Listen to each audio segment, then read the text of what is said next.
Hey guys, my name is Mona De Lacy and I'm going to be talking to you guys today about how to effectively coach youth athletes. Now guys, if you like my channel, please give it a thumbs up and subscribe to my channel for future sports psychology videos. Oh, you make me wanna talk back to you.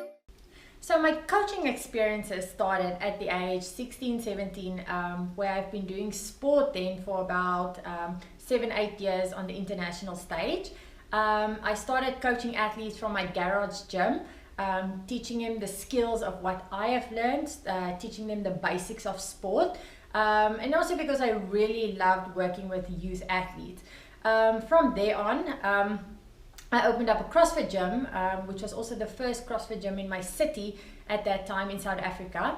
And from there on, I ran strength and conditioning classes for youth athletes. I had weightlifting for youth athletes. I was working with all levels though, but I had specific classes for youth athletes where I had them coach them separately, did separate training with them. And then basically from there on, I ended up moving to USA, where I then coached youth weightlifting and technical weightlifting up in Austin, Texas, and then went down to Fort Worth, where I then continued, where I had youth weightlifting over there.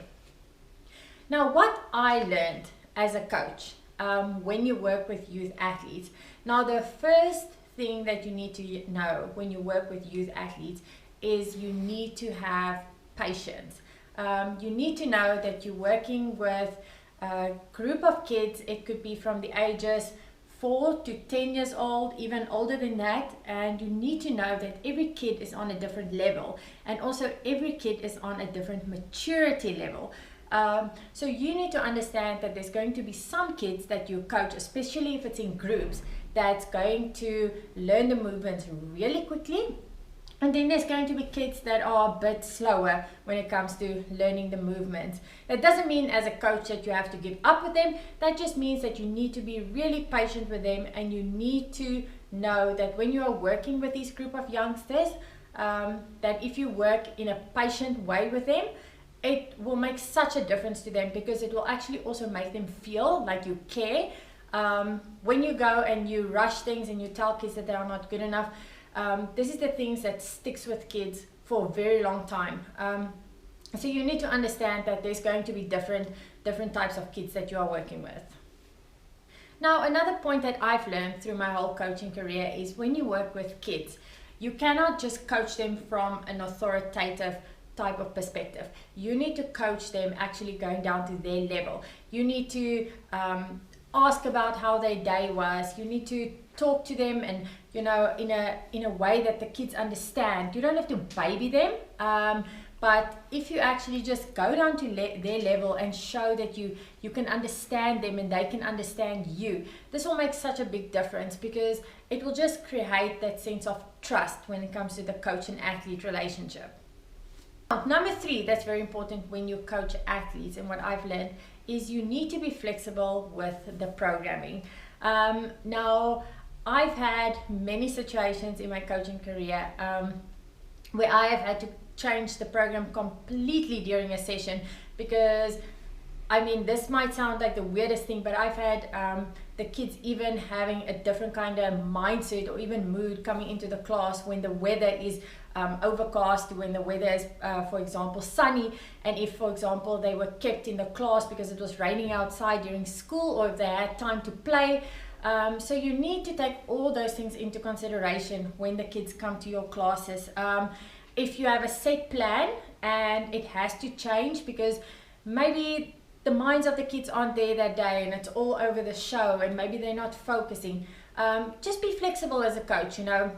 You can change a few small things. It's not going to hinder the programming at all. It's actually just going to help the athletes at the end of the day, because you're not forcing something on them which they cannot actually cope during that session or that day. So guys, yes, be flexible with the programming. Just change 1 or 2 things, make it a bit more fun. Sometimes I would actually end up playing a bit more games with them at the end, or maybe when it comes to their warm-up, I'd spend a bit more time doing their warm-up and talking to them and cutting the strength program a little bit shorter, just so that the kids can actually get through their session in a successful way. Now, when you coach a bunch of athletes, like I said, we're working with youth over here, you need to have structure in your classes. I've had some days where I've had 2 kids that I'm coaching, and then some days I would have 15 kids that I'm coaching, even 20 at the most, and I would be the only coach. And what that means is when it's such a big group, you need to have a structure or a plan when the kids come into your sessions, because you might not always have 20 barbells available, or 20 PVC pipes, or 20 medicine balls, whatever equipment you are using for your kids. So if you have structure and you've got a plan, it makes the training session just run so much smoother. So having a plan in place, and again, if you have your plan in place, this could be plan A could be for if you have 20 kids, plan B could be if it's, a bit smaller. So have that structure and know that if, for example, there's a few kids missing for that day, or there's more kids than expected, then at least the workout will still run in a smooth manner. Now, one of the parts that I think as a coach is one of the most important points is actually to teach the kids to play games. You can make your games as a coach educational. You can make it in a way that they are learning new skills or movements and actually just making it fun for them. The one thing that I've experienced is when I play a game at the end of the session, and we always make it, it doesn't matter which day it is, there will always be a game, even if it's a 3-minute long game or a 5-minute long game. But I used to use it also as a reward system. So if the kids trained really well, you use it as an incentive, and you actually find that they do their workouts with intent, they focus during their session, they really want to get through their workout, do it as good as possible, because they know if they do really well in their session, they will have their game time. And I find by doing these, for them, it feels like they're just having fun and they're playing games, but you're also teaching them skills at the same time. So change your games up, make it interesting for them. I have a really cool game I used to play with my kids, a stick game, where the kids used to be in a circle, and they used to go left and right, and they used to want to play this game for hours, and literally every single time they came to training and they said, Mona, if we do well today, can we play our stick game?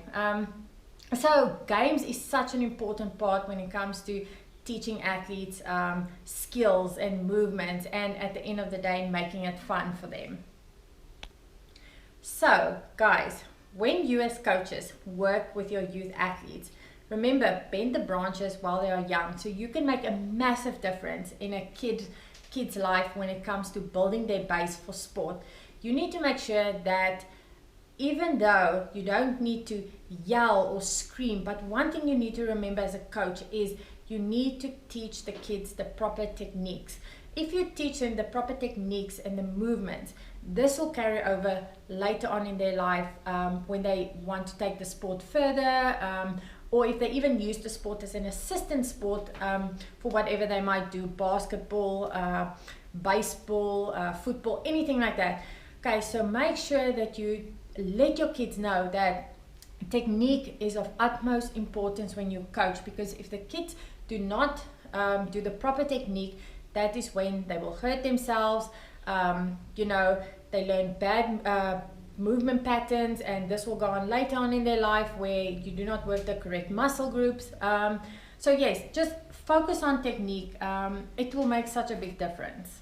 So coaches out there, please remember the important role you play in your youth athletes' lives. Guys, if you've enjoyed this video, please give it a thumbs up and subscribe to my channel for future sports psychology videos.